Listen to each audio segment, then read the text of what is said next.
Hello, everyone, and welcome to today's discussion. Sri Lanka's budget is finally here, and over the last few days, it has been subject to intense scrutiny and has had its fair share of praise and criticism. Today, the Advocata Institute is pleased to welcome you to our discussion, Budget Challenges, Consolidation and Sustainability. To give you a brief introduction to Advocata, we are an independent policy think tank based in Colombo, Sri Lanka. We conduct research, provide commentary, and hold events to promote sound policy ideas compatible with a free society. If you wish to support us in our work, please feel free to join the ranks of our local subscriber base through our website, www.advocata.org. So before we start today's event, a few housekeeping announcements. Please keep your microphone switched off during today's event to avoid any disturbances. We would love to hear from you and take your questions, so please send them in to slido.com. To do that, just type in Slido on your search engine and enter in our event code hashtag BD21. So that's hashtag capital B, capital D 21. The details can also be found in the chat box. Today's event is being live streamed on Facebook at Citizen, Sunday Morning, Morning Business, Daily FT, Echelon, Economy Next, Economy and Business, Other, NewsHub.lk, NewsHub English, LMD, BusinessNews.lk, and Advocata Plus. And without further ado, I would like to introduce our panelists for today. We have with us Dr. Sarath Rajapatirana, Professor K. Amirthalingam, and Mr. Daniel Alphonsus. Dr. Rajapatirana has considerable expertise, having worked across the world with leading international organizations such as the World Bank, the World Trade Organization, and the ITC in Geneva. He is a former economic advisor to the president and has advised governments and policymakers across the world. Professor Amirthalingam is a professor of economics at the Department of Econ, University of Colombo. He works both as a researcher and as a development consultant with a special interest in public finance, the Sri Lankan economy, and internally displaced persons. He has also been a consultant for the Presidential Tax Commission in 2009. Last but not least, Mr. Daniel Alphonsus is the former economic advisor to the Minister of Finance and has a BA in Philosophy, Politics, and Economics from the University of Oxford. He was also a Fulbright Scholar, earning a master's in public policy from the Harvard Kennedy School of Government, and has previously worked as an analyst at Verite Research and as press secretary to the Minister of Foreign Affairs. So to get things started, I would like to invite our panelists to give some initial comments, to give us their take on what they feel the budget brings to the country, just some initial thoughts before we kind of dive into the discussion today. Daniel, could I ask you to start us off? Daniel, you're muted. If you could just unmute. Thanks, Aneetha. So what I thought might be useful is to very quickly go through the budget process itself so that we have that in the background while we discuss some of the more substantive economic issues. I'm afraid to say I don't have any scoops because even though I worked at the Finance Ministry for just about 6 months, I wasn't part of a budget process, unfortunately. So the account I have is based on the literature and conversations I've had with some of my colleagues. So the budget process starts in around April, May of the year, when the relevant departments in the Treasury, that's the National Budget Department, National Planning Department, Public Enterprises Department, External Resources Department, get together and start planning the budget. Then there's the input of the revenue agencies, the Inland Revenue Department, the Customs Department, and Excise Department. And then around June, there's a cabinet paper submitted with a broad revenue and expenditure outlook. On the basis of that cabinet paper, the National Budget Department then writes to all the ministries, explaining the government's fiscal outlook, and then soliciting information and proposals from each one of the ministries. That input is all taken together, and there's a discussion at the administrative level and also some level of political input from the ministerial level. So this is all an administrative process so far. Now the political process starts. This is when the appropriation bill goes to cabinet, it gets cabinet approval, then it goes to the legal draftsman for the drafting of the appropriation bill properly, and then the Attorney General comments on whether the appropriation bill is in conformity with the Constitution. After that, it moves to Parliament. So now we have the parliamentary process. The parliamentary process is divided into the three readings. The first reading is where the bill is presented. The second reading is the key highlight of the budget debate. That's when the Minister of Finance presents the government's plans for the next year, the revenue and expenditure proposals, and then there's a 7-day debate that follows that. After that 7-day debate on the finance minister's speech, you have 22 days roughly. This is the standing orders place a maximum cap, so it's not a minimum, on each head, and a vote is taken on each head. And generally it's the opposition that decides the time that's spent to debate each head. Once the budget is passed, then a warrant is issued that enables the Secretary to the Treasury to spend expenditure under Section 150 of the Constitution. So that's the broad process. And I'll just leave it there for now, and then we can continue with the highlights of this budget later. Yes, thank you, Daniel, for kind of setting the background for today's discussion. Could I now invite Professor Amirthalingam to jump in with his thoughts, just some initial comments? Yes, thank you for the invitation. Before we start maybe comprehensive discussion, I would like to mention a few points here, because Sri Lankan economy is vulnerable to the internal and external shock historically. But this time, the economy is facing both internal and external shocks together. So definitely, this is a difficult time for the country. And, you know, when you see the taxation, historically, Sri Lanka is struggling. Our tax ratio is very low compared with, you know, developed countries and fast-growing countries. We are deviating from the theory and the empirical evidence from other countries also. So we can discuss that later. So it seems that during this difficult time, due to the dislocation of the global as well as national economy, Sri Lanka seems to target only monetary policy rather than using mixed of these monetary as well as fiscal policies. So that's what Sri Lanka has the huge limitation on the revenue side. So you can see from the beginning, Sri Lanka is unable to give a significant or tangible stimulus package. The reason is Sri Lanka is struggling with lower tax revenue. As a result of that, there's a huge debt burden on the economy. So the end result is Sri Lankan government is unable to provide massive stimulus package to rescue the economy. So we can discuss. Thank you, Professor. Dr. Rajapatirana, would you like to come in here with a few thoughts? Dr. Rajapatirana, you're muted. If you could unmute. Okay, right. I'm very happy to share the panel with my colleagues, Professor Amirthalingam and my friend Daniel Alphonsus. I will make some 2 or 3 introductory comments.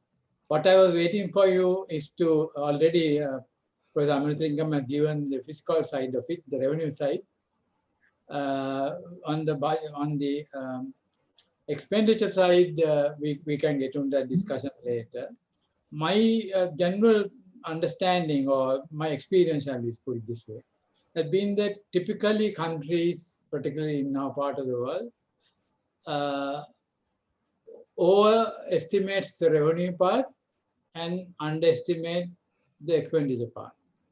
And as a result, these two affairs lead to a very murky story about the deficit. So today we are in that position. And as Professor Amirthalingam said, our circumstances are very dire this time because of the huge debt burden on the one hand, then COVID on the other. Both have, it seems to me, the COVID, particularly COVID, has both a supply shock and a demand shock because people are not working during the lockdown. On the revenue side, we are not done our best actually, because when the new government came into power, it reduced taxes from 15% back to 8%, and now it will continue with some 8% for some, others will go back to 15, I presume. So we are in a we have no, as Professor Amirthalingam shows, we have no fiscal space. We are tight there.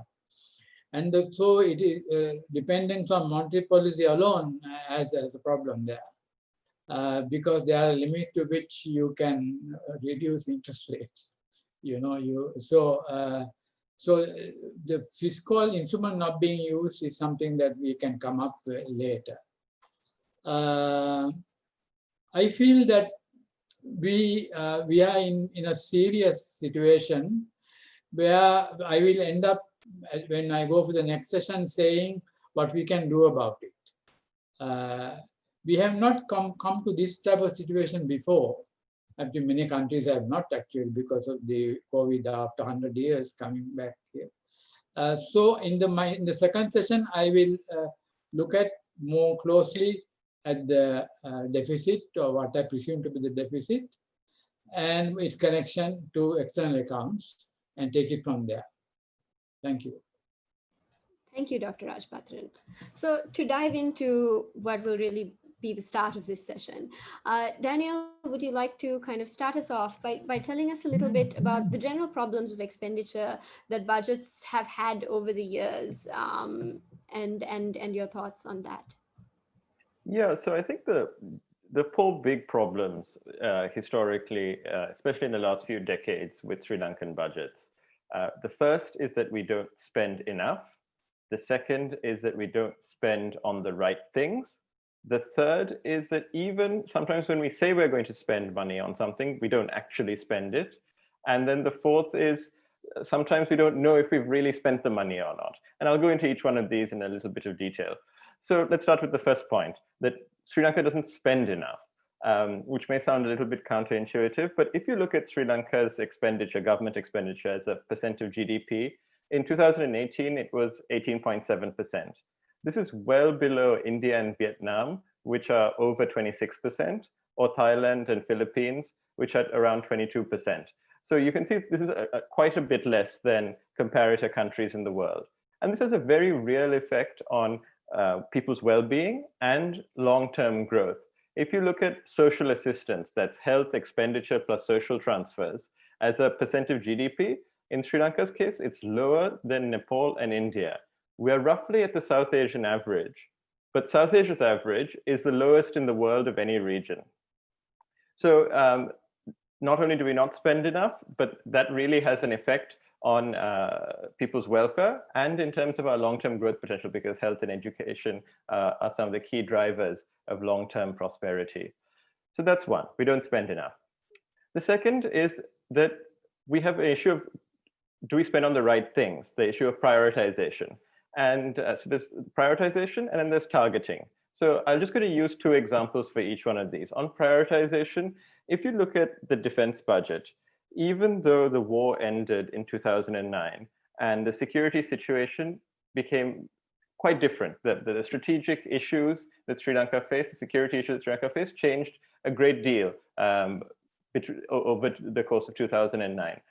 But Sri Lanka's defense posture didn't change, and the defense budget grew as a percent of GDP and in absolute terms. And that has some security effects and broader growth and welfare effects as well. In terms of the security effects, we needed to use capital expenditure to reallocate our army, our weapon systems, et cetera, towards current threats, the threats that Sri Lanka has today. That hasn't happened because we're spending 80 to 90% of our defense budget on recurrent expenditure. That's basically salaries. So I think what we need to do is we need to spend a bit more on capital there, but we can also actually reduce the size of the defense budget and spend on other things like health and education and so on and so forth, without compromising our security, because we'll be making it more efficient by reallocation within the defense budget. And I'll just add one more quick point on that. Sri Lanka has about 280,000 men at arms. And this doesn't reflect the security priorities of today. And it has an effect on A, security, B, the labor market, because we have so many of our most able-bodied and capable citizens engaged in a security task where they aren't actually addressing the security threats that we face. In other words, they're suboptimally allocated. If they were in the reserves, they could then engage in productive economic work while also contributing to the security of the country. So that's A, prioritization. Then there's B, targeting. If we look at, for example, our social transfer schemes, let's take something like Samurdhi.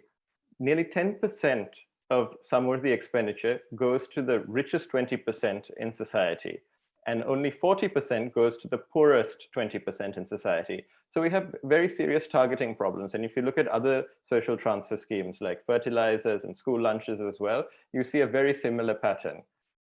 So just to summarize again on where we are, Sri Lanka doesn't spend enough. It doesn't spend on the right things.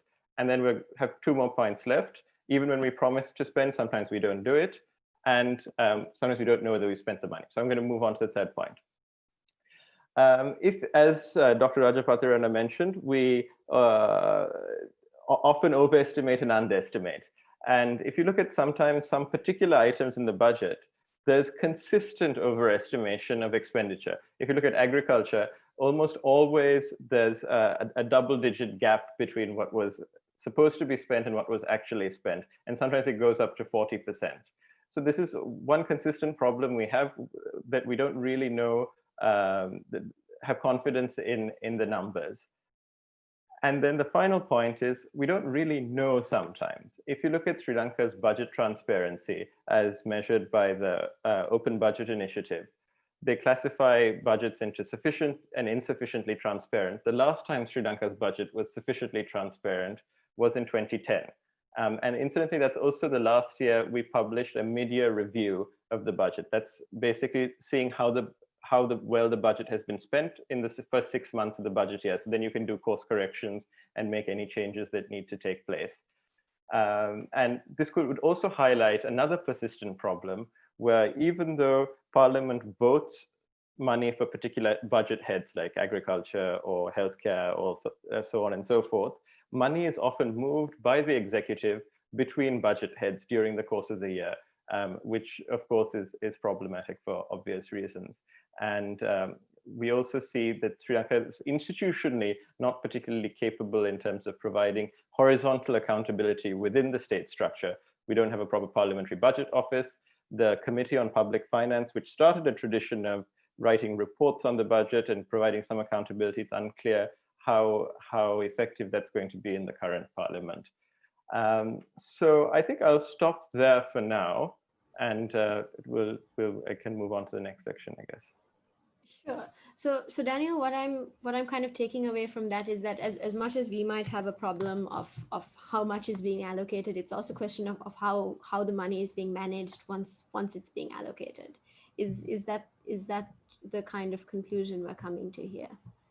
Yeah, so the conclusion is there's issues of how much we're allocating, there's issues of how we're allocating it, and there's issues of ensuring that we know how those allocations are being spent, that they're actually being spent, and also creating the institutional structure that enables that accountability process, the process of checks and balances to take place. Right.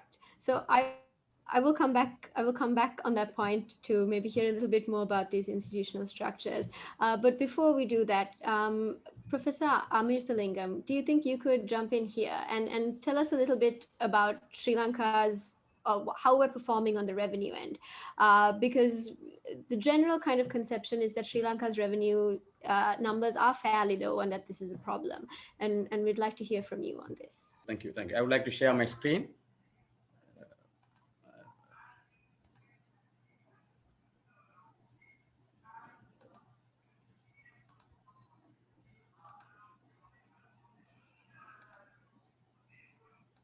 Okay, now you can see my slide, I guess. Tax revenue in Sri Lanka. There are two guiding principles for taxation. One is tax system should be efficient. That means a country should be able to generate sufficient revenue for budgetary obligation. Second one is tax system should be equitable. That means government or tax authority without caressing the poor segment of the society, that government should generate tax revenue. These are the two guiding principles.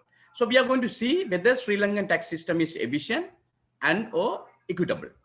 Here, I need to define one important concept called tax ratio. Total tax revenue as a percentage of GDP is called tax ratio. This is famous Kaldor, threshold. Kaldor argued in 1960s, for a country to become a developed country, it needed to collect taxes at 25 to 30% of GDP. That is tax ratio. Then there's an empirical evidence that came in 2001. According to that empirical evidence, tax ratio should be 40% for high income country, 25% for middle income countries, and for lower income countries, it should be 18%. But Sri Lanka is a lower middle income country. Then according to this empirical evidence, Sri Lankan tax ratio should be in between 25 to 18%. Then IMF also, set a minimum threshold of tax ratio for a developing country, that is 15 to 20%. What is the situation in Sri Lanka? When you see this graph, tax revenue as a percentage of GDP is declining. It reached even 10% in 2014. That means Sri Lanka is really struggling. Sri Lanka is deviating from the theory, from the empirical evidence of other countries. There are two elements. When you talk about taxation, there are indirect taxes and direct taxes. When you see the graph, the blue one, indirect taxes as a percentage of GDP, that is coming down. But direct tax revenue as a percentage of GDP, you can see by and large, constant.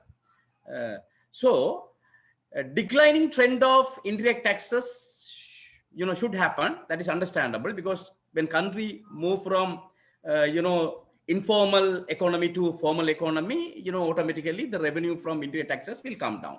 But to offset the decline from that indirect taxes, direct taxes should be expanded, but that is not happening. As a composite effect, tax revenue as a percentage of GDP is declining. So there's a theory, Musgrave theory. I'm telling briefly, there are two stages identified by Musgrave. In the first stage, country will be underdeveloped. Agricultural sector will dominate the economy, and people will be residing in a rural area, and economic activities are largely informal. But in the second stage, people will be moving towards urban area. Industrial as well as service sectors will dominate the economy. Economic activities are largely formal. Then government will be able to measure people's income. Then you can readily impose direct taxes in the second stage. But in the first stage, government could not determine the people income, so you can use direct taxes as much as possible. But now the question is, what is the situation of Sri Lankan economy? Whether Sri Lankan economy is in the first stage or second stage. Here, 80% revenue is coming from indirect taxes. So indirect taxes are regressive in nature. Everybody knows that. Direct taxes are progressive in nature. But bulk of tax revenue is coming from indirect tax base in Sri Lanka. And I need to compare Sri Lanka with some other countries also to understand what is happening in the world. I'm going to compare Sri Lanka with few developed countries, few developing countries, and our neighbors also. Here you can see, I'm repeating Kaldor argument. When we need a development, full-fledged development, we need to collect taxes at 25 to 30%. And here, some countries, you can see, Denmark, Jamaica, UK, France, tax ratio is there. But Sri Lanka, tax ratio is just 12%. So we are struggling really on the tax ratio front.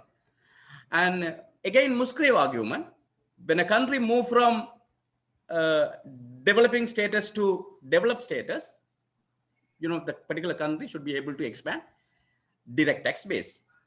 And in Sri Lanka, definitely, the role of agriculture sector has come down parallelly. You can see, industrial and service sector have expanded. But economy has moved to the second stage.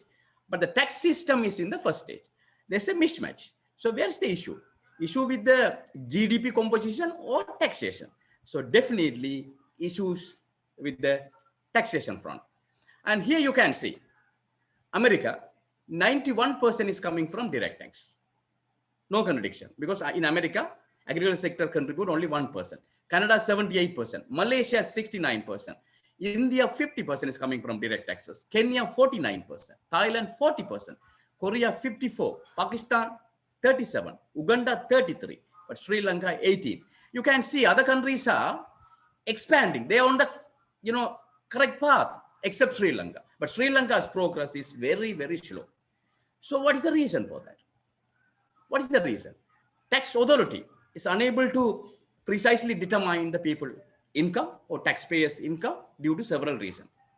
And the tax authority is struggling, continuously struggling to bring informal economic activities into formal economic system.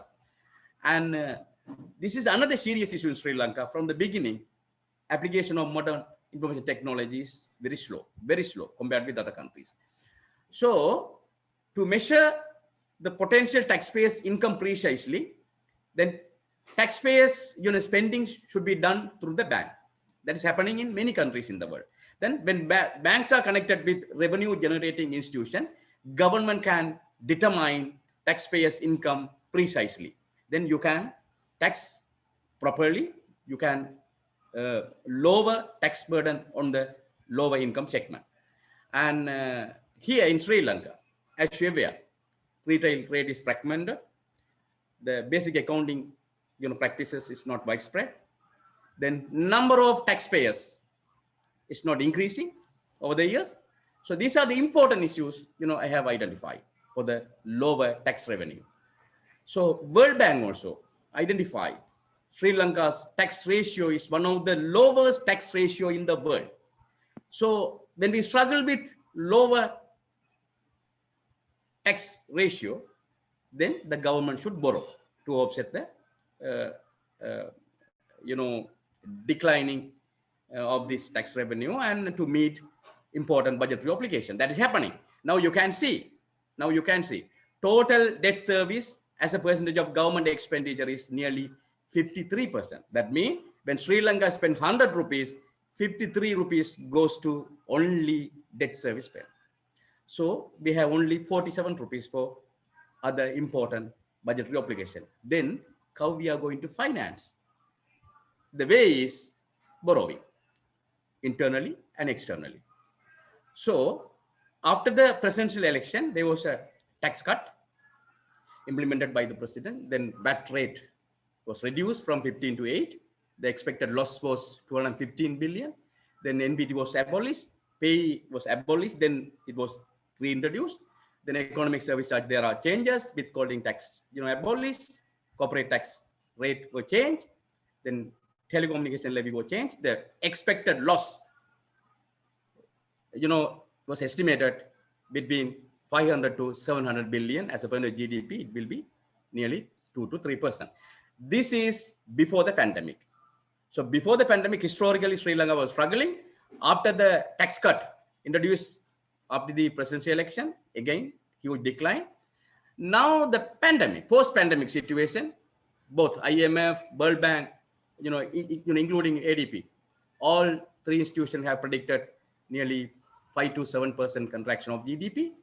Then CPSL, Central Bank of Sri Lanka, also now predicted, 1.7% decline minus growth. Then now Ministry of Finance also forecast nearly 4.3% decline minus growth. Then definitely when you have recession for 2 quarters continuously, then that should be considered as an economic crisis. And now we have 2 crises, health crisis as well as economic crisis. As a result of this economic crisis and health crisis, expenditures are soaring, revenues are coming down.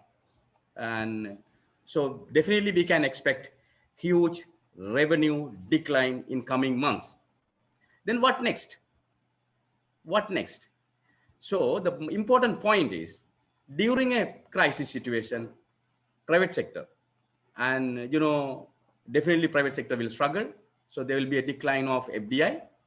Then the role of state is important. So what is happening in Sri Lanka? The government, due to the limitation on the fiscal front, is unable to, give the relief for migrant workers, service sectors, and people who lost the job due to the pandemic. So these are the important things happening right now. So as I mentioned at the beginning, I'm going to conclude. Government, it seems that government is using, heavily the fiscal policy. The reason is limitation with the financial resources. So here, when you see the components of growth model, private consumption, private investment, how we are going to handle this? Unless you have sound fiscal policy, you can't increase C as well as G. So how we are going to handle that? Then as a result of this limitation on the revenue side, government is unable to provide tangible stimulus packages to many important economic sector. That's it. Thank you very much. Thank you, Professor. I would thank you for giving a very comprehensive overview of Sri Lanka's fiscal sector. I would now like to pose a kind of double barrel question at Dr. Rajapatirana. I know that we are waiting to hear from you on the deficit and our financing plan. But before we tackle that, could I ask you to speak a little bit on what this budget kind of predicts and what this budget would create in terms of productivity and GDP growth for the country? And kind of drawing on what we've heard from the panelists so far, are there some targets that we need to be meeting on expenditure for something like productivity to be a reality? Are there targets we need to be meeting on revenue for this to be a reality? What would you be able to jump in on that?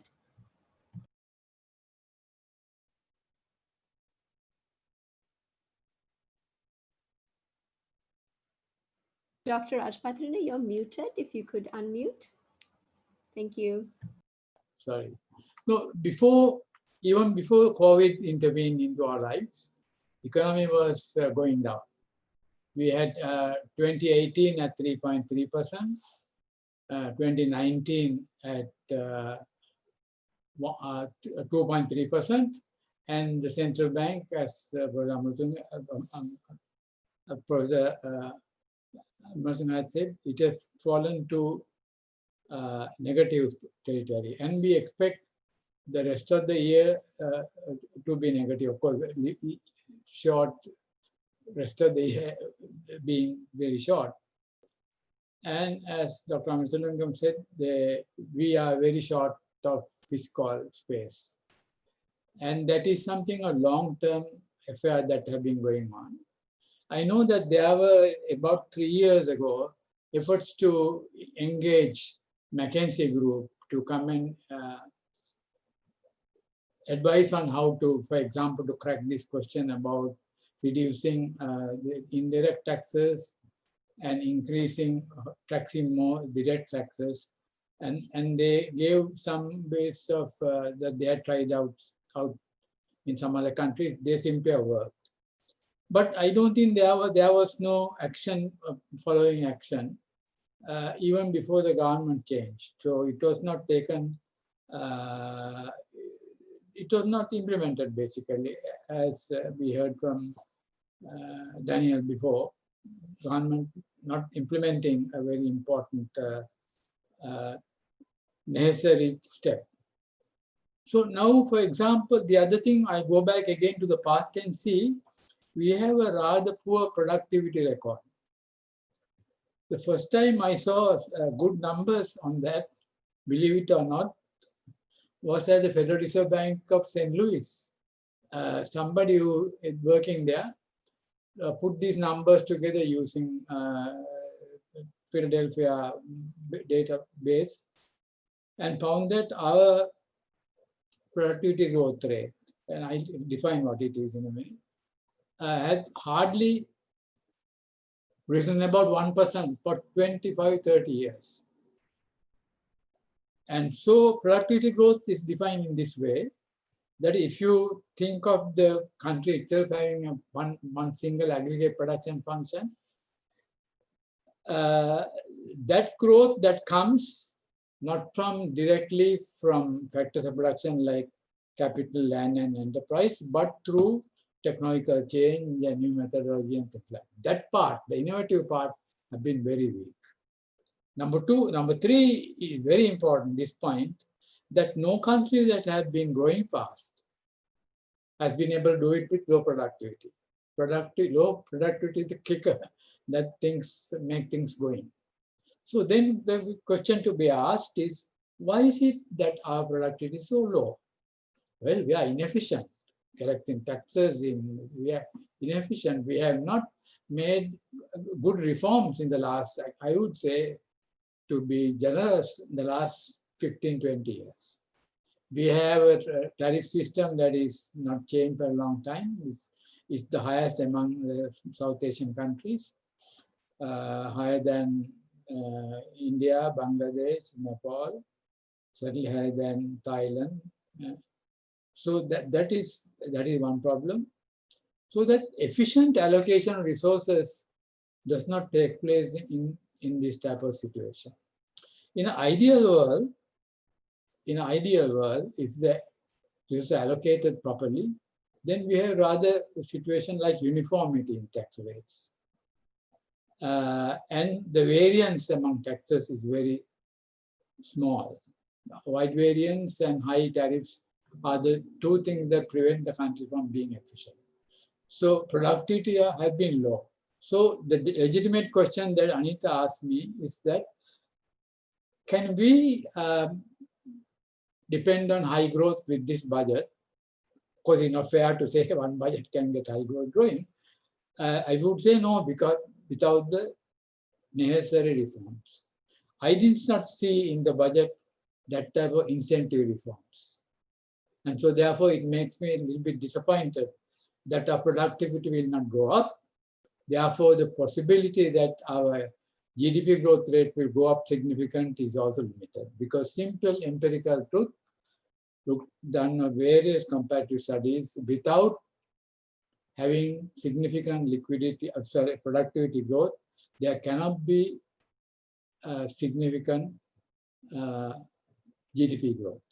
And there's a great study done by two economists, one teaching and other student in Australia, Prof. Bandala and Leonardo. They did a very nice study on better productivity, very comprehensive study, although there are others. This is a very comprehensive that was actually helped by the World Bank. And they show that there had been some increase, but not sufficient to write home about it. So absent reforms, absent productivity increase. And absent productivity increase is absent GDP growth. And GDP growth is so important because we can't address the thing that Daniel mentioned about poverty rates. Why are we poor? Because our GDP, one reason is because it's not the only reason, one reason our GDP has been poor. We had just after the war, we had an increase in the bump growing at 2 years at close to 8 and 8%. Then after that, we fizzled out. And today, the last one we get from the, let's go to the 2019. 2019 is 2.3%. Actually, our average rate of growth of GDP for the last 50 years is 4.2%. We are below our average the last 50% in this day and age. So I am not very hopeful. With this situation, we can go forward unless some things should happen. And that is what we should be talking about in the next session. What is it that the government can do in order to get to a higher growth path? Because if you are a growth path, then we can tackle poverty issues, then we can income distribution issues as very immense. The top 20% get 50% of our national income, and the bottom 20% get only 5%. That's not a very good system of income distribution in a democracy. That's not very good. I mean, so the secret or the first move should be on the getting the growth rate going. If we have high growth rate, then we have a good chance of addressing those issues. Without it, we don't have it. Thank you. So I'm signaling that I can mute. Thank you, Dr. Rajapatirana. So on that note, I'd like to pose the next question back to Daniel. You spoke a little bit at the beginning about how Sri Lanka isn't actually spending enough in comparison. But when you look at the problems of low revenue that Professor Amirthalingam has also highlighted, and you look at the allocations that have been made, what are your thoughts on prioritization of allocations and whether the expenditure that has been outlined in this budget is what we really need for the upcoming year? Yeah, before I quickly answer that question, I just want to make one quick point to link it to my previous points as well.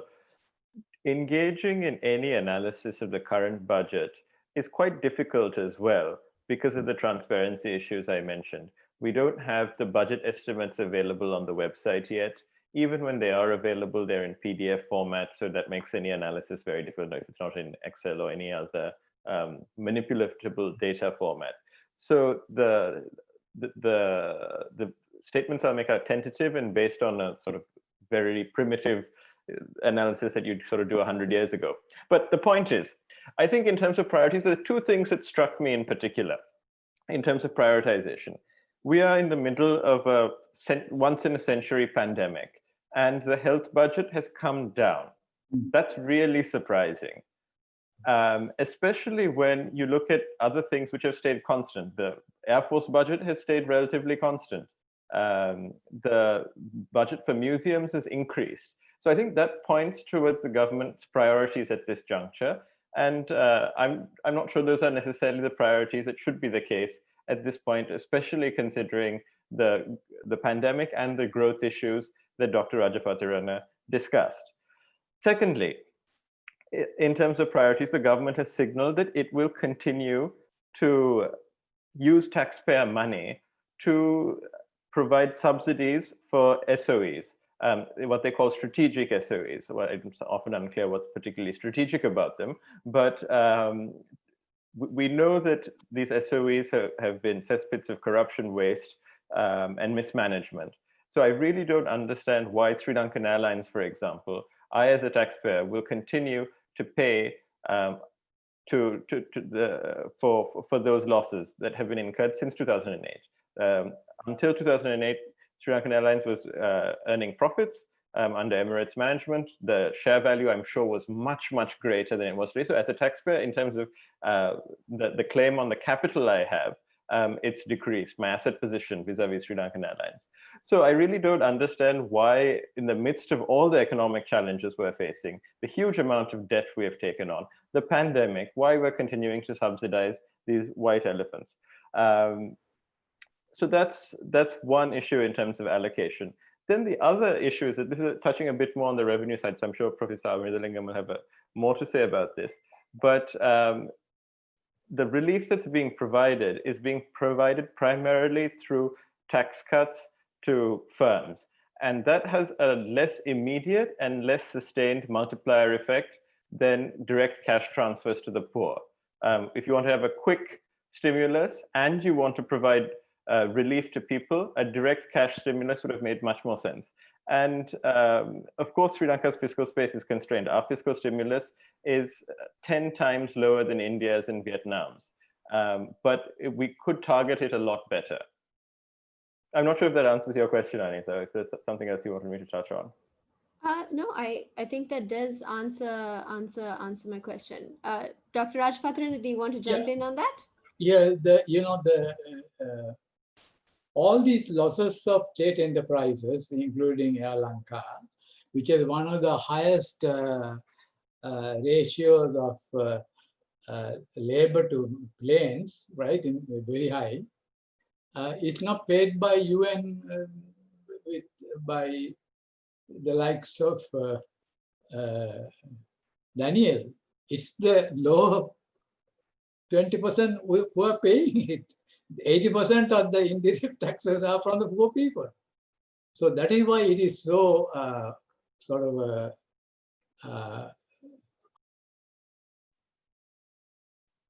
Dr. Rajapatirana, you got muted at the end. If you could repeat that last section. Sorry, the people who are actually paying for the excessive spending and waste by the SOEs are the poor people, are people who, because of the 80% of our taxes are indirect taxes paid mostly by the poor people. It does not discriminate between somebody who is earning 2 million a month and 2,500 a month when you buy a, say, pound of bread. So it is a very unfair system. And to add insult to injury, we sort of coddle and we keep these enterprises going well beyond their, their sustainable, talk about sustainability. They have been very sustainable because governments have been very sympathetic to them over the years, irrespective of the party in power. And so it's a question. Somebody asked, when are we going to see the good reforms for the airline to become to be sustainable? We had, in fact, we had 10 years ago, we had a system in which it paid for itself, not any longer. Thank you, Dr. Rajapatirana. And Professor Amirthalingam, so on this question of revenue, Sri Lanka is, as you mentioned in your presentation, fairly dependent on indirect taxes. And while I'd like to get some of your thoughts on what that means for our revenue collection, what are the ways in which we can actually raise revenue that is also sort of politically feasible, that is practical, because raising revenue is quite a difficult task to do at the end of the day. So we'd like to hear your thoughts on that. And also looking at this budget, what are your thoughts? Are the revenue measures sufficient, or is there room for improvement in this newly announced budget? Okay. Thank you for a very good question. And first, I would like to touch this, what is the way to generate more revenue? So the 80-20% composition is very dangerous, because this is not an issue for 1 or 2 years, not even for 1 decade. Historically, Sri Lanka is struggling. So what is the way out? How we can increase? The easy way is the government should be able to measure people income correctly. But here, potential taxpayers are not paying their due properly. That's what Sri Lankan tax system is regressive. So what is happening in other countries? Some countries in Africa, Ghana, Uganda, Kenya, some other countries like Georgia, Ukraine, they are performing well. All countries were struggling at one point, but now after the tax reform, these countries started to perform in an efficient manner. But Sri Lanka is struggling. This is a long-standing issue. Our tax authority should be given sufficient power. But there's a political element also. Due to several reasons, so government is unable to introduce a efficient tax system. Sometimes there's a pressure from the lobby. So unless we sort out these issues, I don't think Sri Lanka will be able to generate sufficient revenue even in the future. There should be a proper reform. What is, Aneetha, your second question? My second question was to ask you to get your thoughts on the revenue measures that have been introduced in this budget, the few that have been brought in. What are your thoughts? Yes.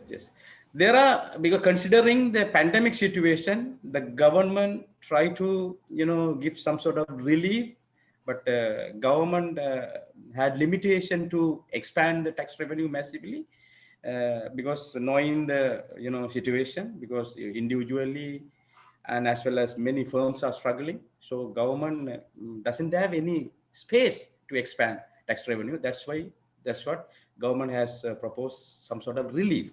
So I don't think this budget will enhance the tax revenue. There are limitations. So only cope is borrowing. Borrowing means unless the government spend this borrowed money in a productive factors, productive manners, then the like Professor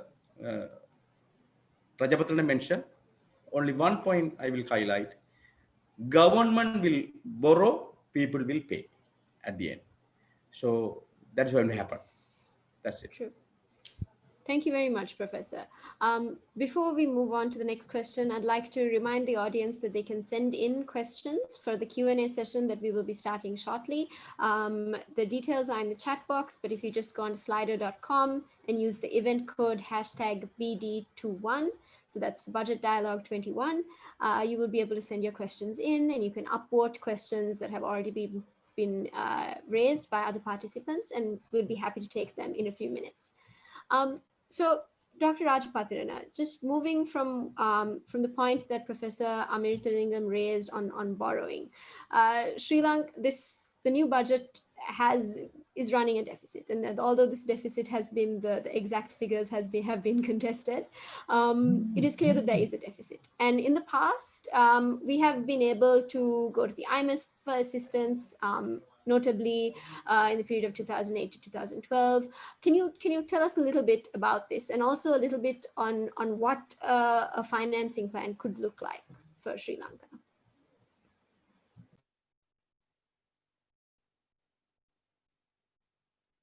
Sir, you are muted. If you could unmute.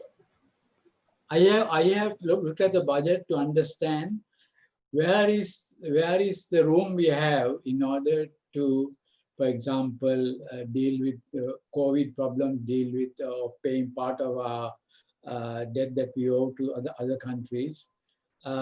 Actually, I have to say that I don't see a way out in the present estimate to a way out, because we have never confronted this type of situation. As Aneetha, you have said, we had people to come and help us, but here it tells me one thing: we cannot do this by ourselves. It's very clear to me, because we are in a real danger of a default. We are in a real danger of not being able to provide services as the incomes fall, the government's income fall further. So I will say that we need to take this budget as it is, but we have to do something much more in order to this idea of sustainability that we have been talking about. How do we sustain this? We cannot sustain this. We cannot have do more of the same. We have to have some change in the structure, in the taxes, in the way we distribute, the way we are doing social welfare relief and things. On the other hand, there are certain things that we can do. We have, inefficient as it is, we have a Samurdhi system. We have that pipeline. So some countries don't have that type of pipeline. We have it as maybe deficient. It is deficient. But there is, so when we wanted to distribute 5,000 rupees each, we could do it through that method. So those things are there, but they are not enough. So in other words, the three things that happen together is the COVID that nobody sort of anticipated. So for example, the government reduced the VAT from 15 to 8%. Without knowing that COVID would come, and no one would know. And so it is quite justifiable for the government to say, look, this decision was made before COVID came. Now the COVID is there. We have to deal with it. We have to raise our taxes to 15%, VAT rate to 15%, and say that it is being paid by people who can afford to pay. That's number one. Number two, that I said that we may have to, I don't know how to put this elegantly, Professor Amirthalingam will help us. We have to invent new taxes. We have to tax activities that never been taxed before. And we have to find a way of doing it. McKinsey was moving towards that. So we have a self-declaring tax system. So you go and ask people, how much do you then they declare one. Actually, this declaration has not been very good. People have been not very honest with the way of declaring their taxes. So McKinsey came with an idea, and it is being used in some countries also. They look at the assets that a party has. For example, they go to a neighborhood and look at, say, 5,000 square foot house and say, what is the type of income that would sustain this type of house built by somebody? Then you have a fairly good idea. Then you go to the person who is paying tax and say, look, you declared only so much for the last year, but we believe that how were you able to manage to build this huge palatial building? You can have some system in which the tax authorities have a way of coming with confronting with another way of looking at their tax liability. I think that our culture also have to recognize it. For example, in Nordic countries, of course, we are far from it. It's a real shame not to pay your taxes. Then we have a presidential candidate in the United States who had never paid any taxes. So we have two extremes here.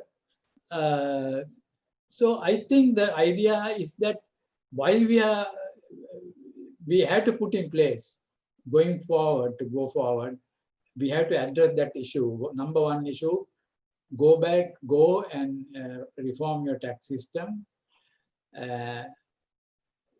Number two, then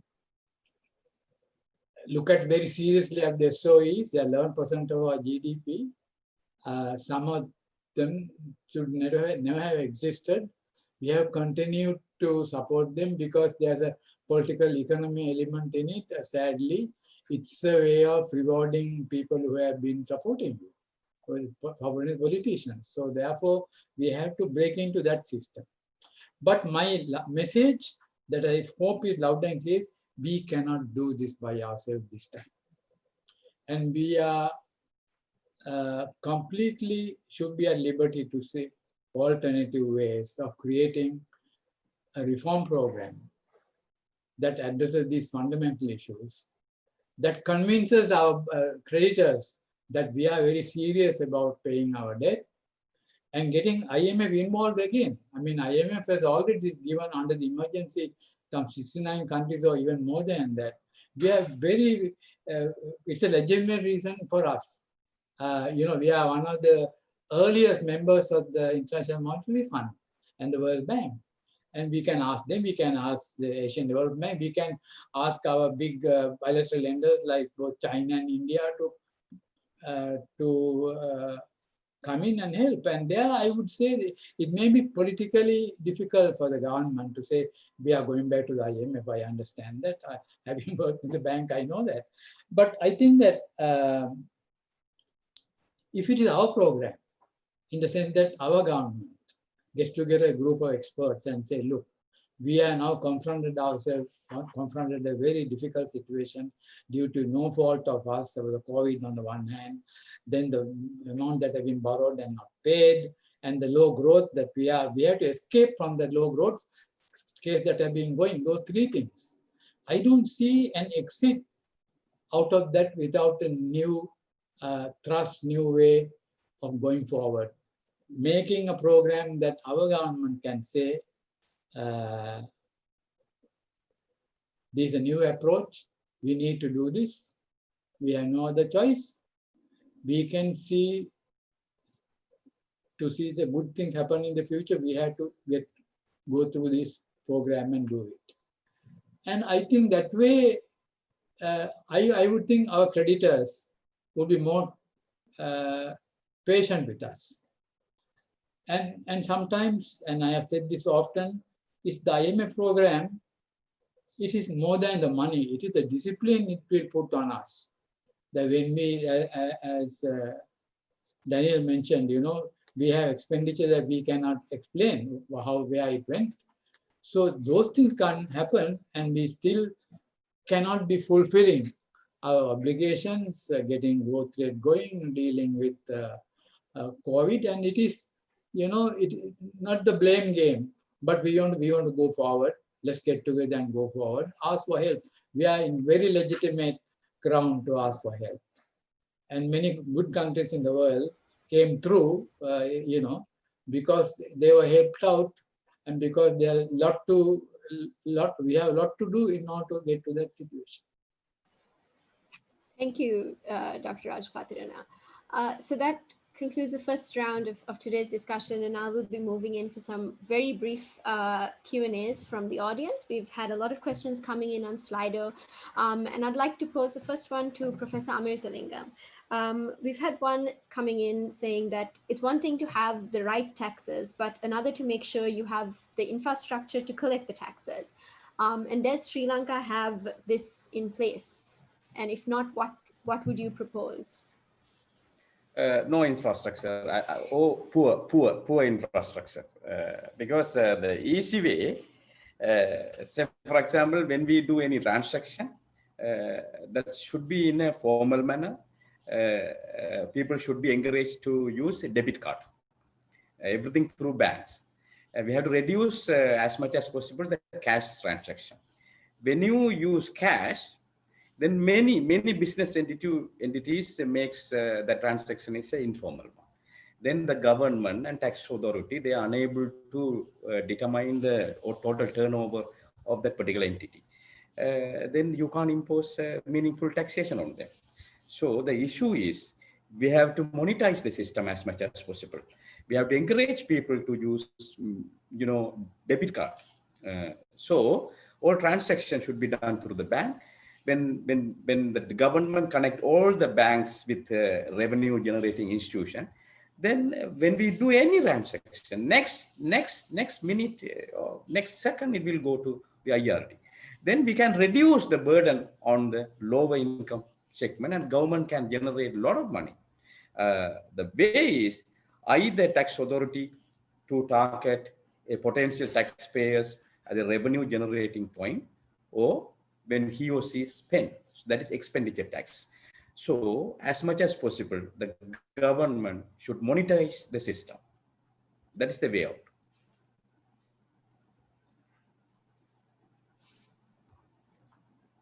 Aneetha, you have muted. Sorry, very sorry. Thank you, Professor.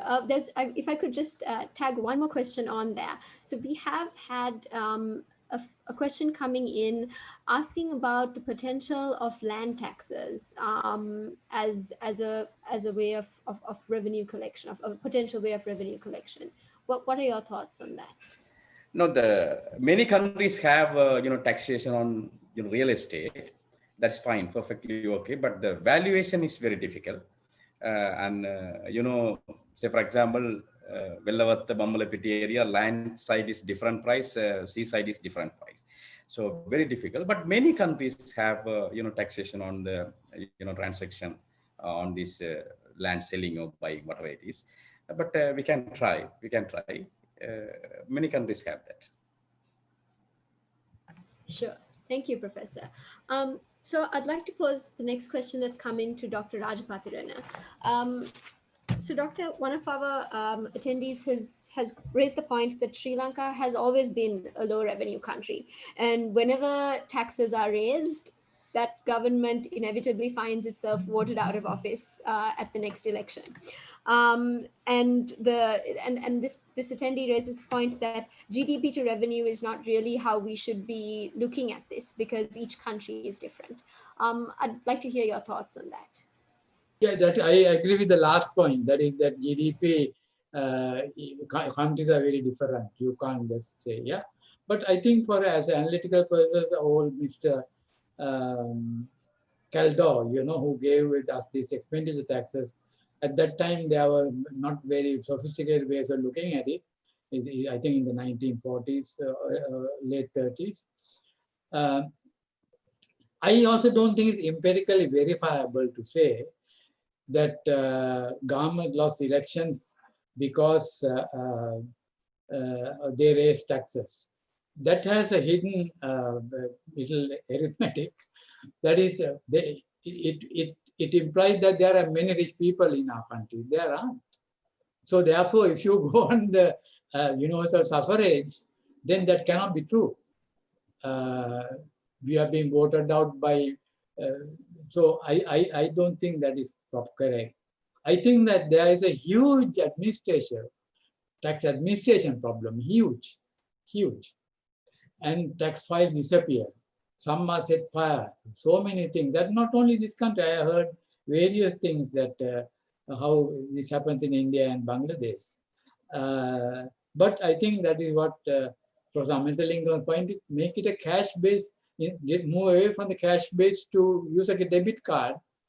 And central bank can take the leadership in that. Central bank has a very good staff and reputation to do these things. Yeah, we can do it. I think that may be a very important first step towards paying taxes. And also, actually, you know, it turns out, I mean, our culture must know that it is shameless, it's shameful rather, to be not paying your taxes, because you are a member of society, you owe it to people.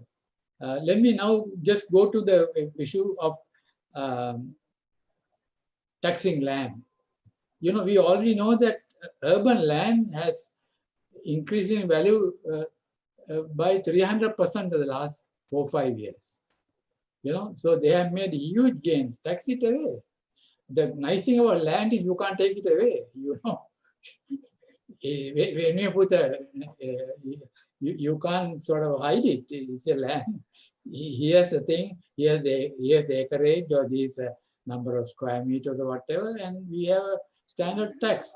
And I understand, well, at the Bumblebee, see people working, seaside people have to pay higher taxes because they are enjoying more nature's benefits, and it is okay, you know. So it also, when you stay in a hotel, fancy hotel, if it's a sea view room, that you have to pay more, that's okay, you know. So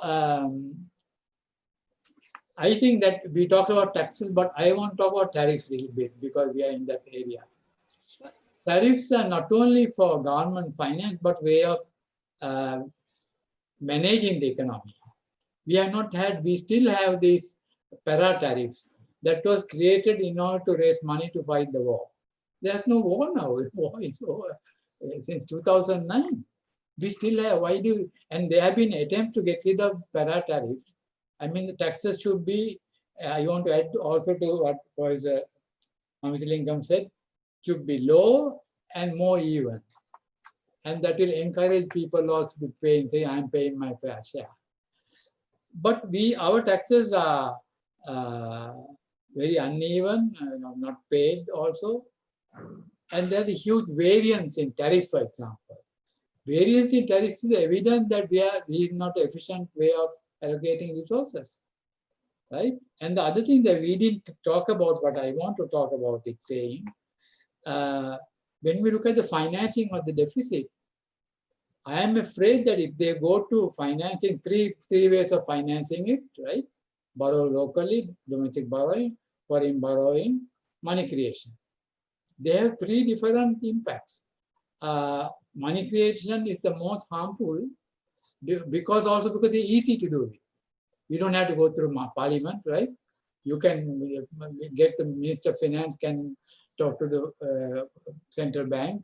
Of course, there are rules about how much they can lend each season, how many paper they can hold. But inflation is going to be extremely unproductive thing to happen in this country, particularly what will do to the exchange rate. And then what happened, our experience in the past has been 2008 to 2012, before the IMF came and helped us.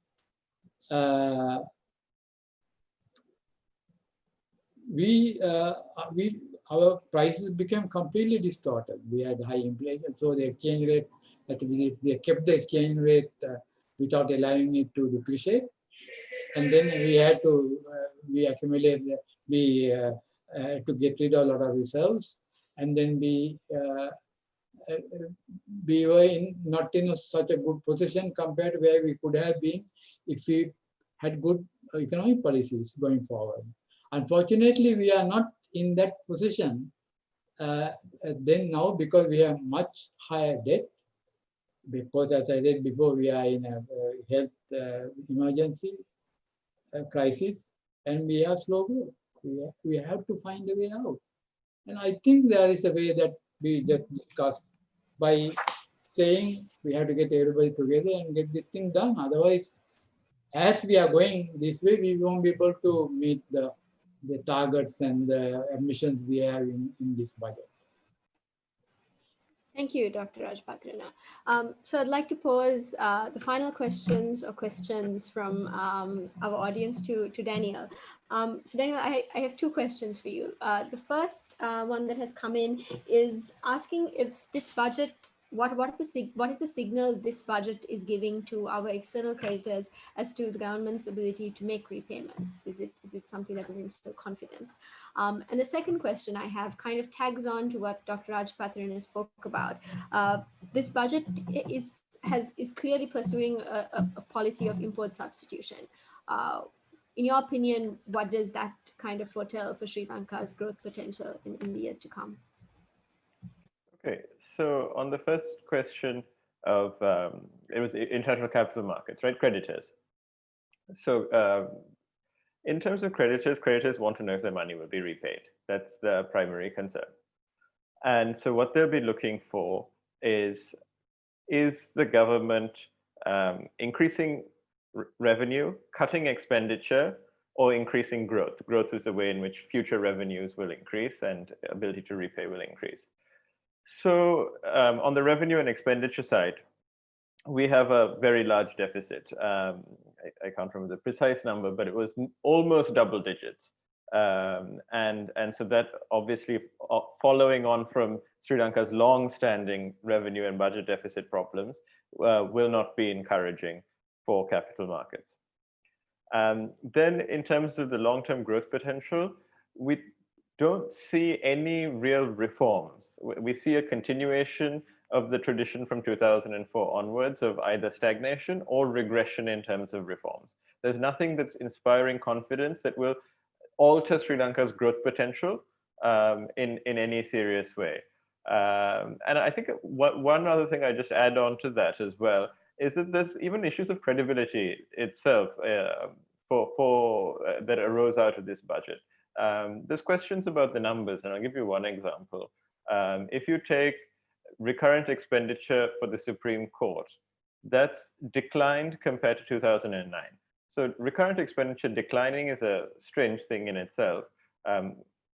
But then this is particularly odd when the size of the court has just been expanded. So this raises some questions as to what confidence we can have in the numbers, even more so than the usual questions that we have about Sri Lankan budget numbers. And second is the issue that was alluded to earlier in terms of the changes in the accounting system. Sri Lanka has had a cash-based accounting system, and so any money that's spent in that year is registered for that year. But now we've moved towards this sort of hybrid cash accrual system, and that sudden change also raises questions on the credibility of the numbers. So on the budget deficit side, on the growth side, on the credibility of the numbers themselves, I don't think capital markets and creditors are going to be particularly impressed. And actually, just one more point, and this alludes to our previous discussion, which Dr. Rajapatirana raised, about the potential we have to borrow from the IMF, to ADB, and so on and so forth.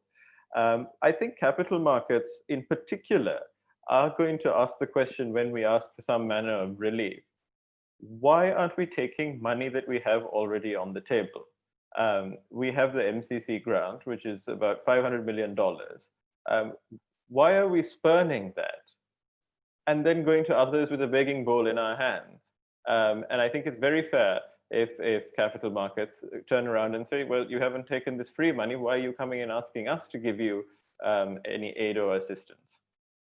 So that's the first question. Now, the second question was on tariffs, right, on import substitution. Yes. So, right. The issue here is, in the short run, there may be certain import restrictions that can be justified to support the exchange rate, for example, motor vehicle imports. But that also raises the question as to why we need to support the exchange rate so much. The exchange rate itself is probably overvalued at this point. Of course, the depreciation will affect inflation, the cost of living, and government debt repayment, because so much of our debt is denominated in foreign currency. But I think in the long run, having an exchange rate that's more or less set by market conditions, or even somewhat below what the market exchange rate would be, is the most effective way of engaging in import substitution. Because what it means is that Sri Lankan goods are more competitive overseas, and overseas goods are more expensive in Sri Lanka. So I'm personally somewhat in favor of that approach to import substitution, rather than going and having tariffs. Right.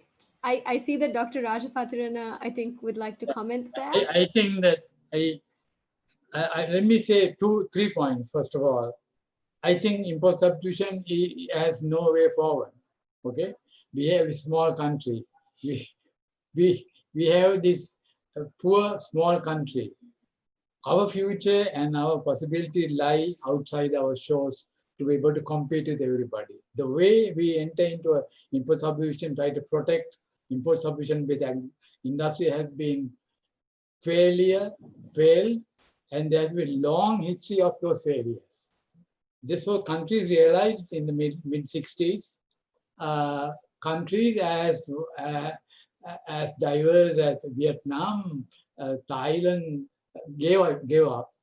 It is true that people talk about East Asian. They began doing it in 1965 and did very well.